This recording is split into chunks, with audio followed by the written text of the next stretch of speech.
Saudari-saudaraku yang terkasih, berjumpa kembali bersama saya, Romo Antoro dalam Renungan Harian, Selasa 15 September. Hari ini kita bersama gereja memperingati Santa Perawan Maria berduka cita.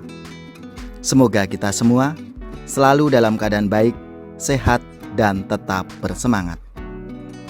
Hari ini kita akan merenungkan Injil Yesus Kristus menurut Yohanes bab 19 ayat 25-27 atau Lukas bab 2 ayat 33-35. Marilah kita mengawali renungan kita dengan tanda kemenangan Kristus. Dalam nama Bapa dan Putra dan Roh Kudus. Amin. Saudara-saudariku yang terkasih, akan saya bacakan Injil Yesus Kristus menurut Lukas bab 2 ayat 33-35. Ketika Maria dan Yusuf mempersembahkan anak Yesus di bait suci, mereka amat heran mendengar pernyataan Simeon tentang anak Yesus. Lalu Simeon memberkati mereka dan berkata kepada Maria ibu anak itu, "Sesungguhnya anak ini ditentukan untuk menjatuhkan atau membangkitkan banyak orang Israel dan untuk menjadi suatu tanda yang menimbulkan perbantahan, dan suatu pedang akan menembus jiwamu sendiri supaya menjadi nyata pikiran hati banyak orang." Demikianlah Injil Tuhan. Terpujilah Kristus. Saudari-saudaraku yang terkasih, apa kabar hari ini? Semoga kita selalu dalam keadaan baik, sehat, dan bersemangat. Pada hari ini Gereja Katolik memperingati Santa Perawan Maria berduka cita. Kita semua melihat sosok Bunda Maria dengan aneka sengsara dan duka citanya dalam hubungannya dengan putranya Yesus Kristus dan misteri Paskahnya. Oleh sebab itu, pikiran kita terarah pertama-tama kepada ramalan Nabi Simeon ketika Tuhan Yesus dipersembahkan di dalam bait Allah. Saudari-saudaraku yang terkasih, ramalan Simeon bahwa sebilah pedang akan menembus jiwa Bunda Maria terwujud dalam 7 duka cita Bunda Maria yang erat hubungannya dengan kehidupan Yesus Kristus sendiri.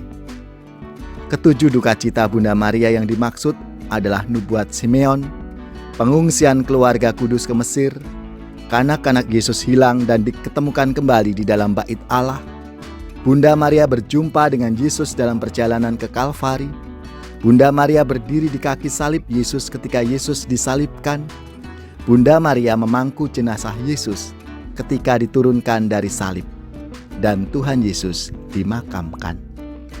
Saudari-saudaraku yang terkasih, perayaan Bunda Maria ini mengarahkan kita kepada 2 kata kunci, yaitu ketaatan dan penyerahan diri. Orang yang taat adalah orang yang mampu mendengar dan menyerahkan dirinya kepada Tuhan dan sesama. Bunda Maria adalah pribadi yang taat. Meskipun sudah mengetahui ramalan Nabi Simeon dan menyerahkan seluruh hidupnya kepada Tuhan, segala duka, penderitaannya diserahkan kepada Tuhan. Buah dari ketaatan dan penyerahan diri adalah kasih. Dan Bunda Maria melakukan itu semua dengan sempurna. Marilah saudari-saudaraku yang terkasih, kita meladan Bunda Maria yang taat setia, menyerahkan seluruh hidupnya di dalam tangan Tuhan, sehingga ketika kita juga menyerahkan seluruh hidup kita dalam Tuhan, maka kita bisa menjalani seluruh kehidupan kita, meskipun tidak semua perjalanan pesiaran hidup kita ini berjalan dengan baik. Ada tantangan-tantangan, ada persoalan-persoalan dan masalah-masalah yang kita hadapi.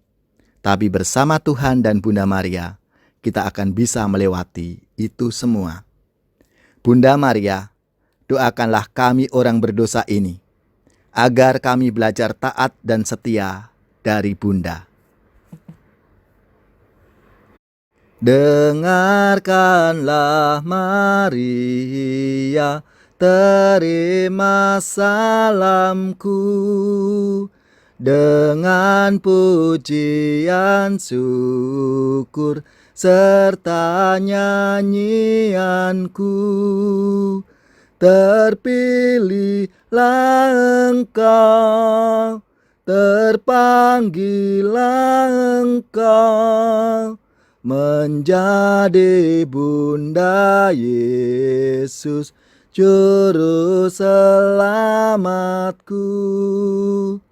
Engkaulah Bunda Tuhan dan juga bundaku. Sebagai hamba Allah, Engkau teladanku. Imanmu nan teguh, ku ikuti penuh. Hanyalah bagi Allah seluruh hidupku. Semoga saudari-saudara sekalian, keluarga-keluarga dan komunitas kita, orang-orang yang kita doakan, mereka yang sakit, yang menderita, seluruh tugas, belajar, pekerjaan, usaha, serta karya pelayanan kita dibimbing, dilindungi, dan diberkati oleh Allah yang Maha Kuasa, Bapa dan Putra dan Roh Kudus. Amin.